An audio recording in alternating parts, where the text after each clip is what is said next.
Grabe talaga tong laro namin dito guys, no, na kung saan nga dito talagang hirap na hirap kami sa early game guys. Kung paano ba naman, ang lakas mag-invade nitong mga kalaban namin, tapos hindi pa nila binibigyan talaga ng buff yung core namin dito, kaya focus lang talaga kami dito sa laro. Ito, panoorin nyo guys, makikita nyo mag 2 minutes pa lang pero ito na ang nangyari sa amin. 0-5 kami dito guys, at dito nga ang lakas pa mag-catlin itong Chu. Tapos dito guys, napansin ko yung mga kalaban namin nandun na naman sa blue buff, kaya agad na akong tumulong sa kanila dito guys, no. So pagpunta ko rito, ito yung mga nangyari.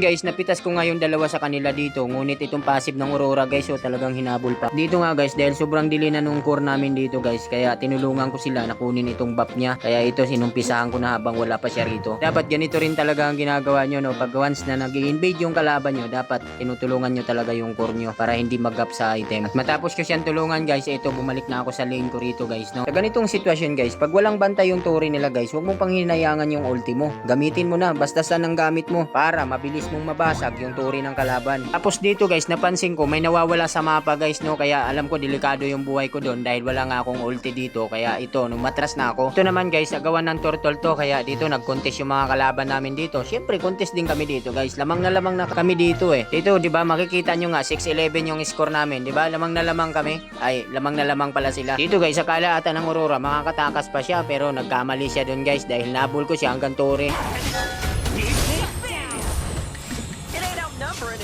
Dito nagtatago yung Chu guys, akala niya siguro makakapitas siya sa amin. Ito nga guys, makikita natin na nakatakas na sana yung Chu, no, kaso bumalik pa siya dito guys, kaya ganito yung mga sumunod na nangyari. O diba guys, nabaliktad pa ang laro namin dito. Ako pa yung nabigyan doon guys. Dito mga idolo, sinubukan kong kunin ang inis ng mga kalaban mga idolo. At dito nga, naghahanap ako kung sino yung malakas sa kanila. At dito nga mga idolo, habang kinukuha ko itong ipis mga idolo, tapos i-cleaner ko itong minions dito, nang bigla na lang dumating itong Chu. Ito yung mga nangyari mga idolo. Double trouble!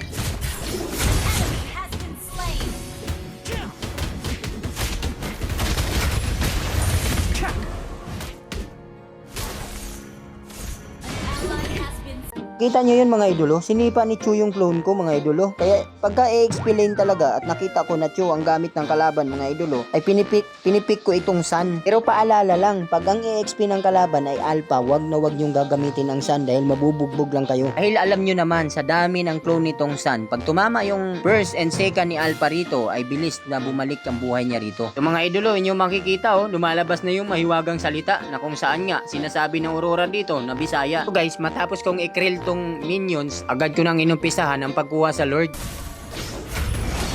Yeah! Watch out! An enemy has been slain.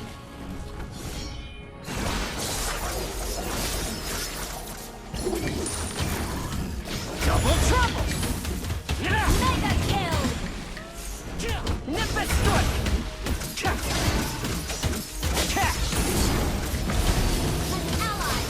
Guys, dahil ang lakas nila mag-invade kanina, kaya sabi ko rito, mag-invade na sila ngayon kasi ang dami pa naming buff. So guys, gustong gusto na talaga namin tapusin dito guys, kaso lang nasitan kami ng Tigreal dito. Ito yung mga nangyari. I intend to fly.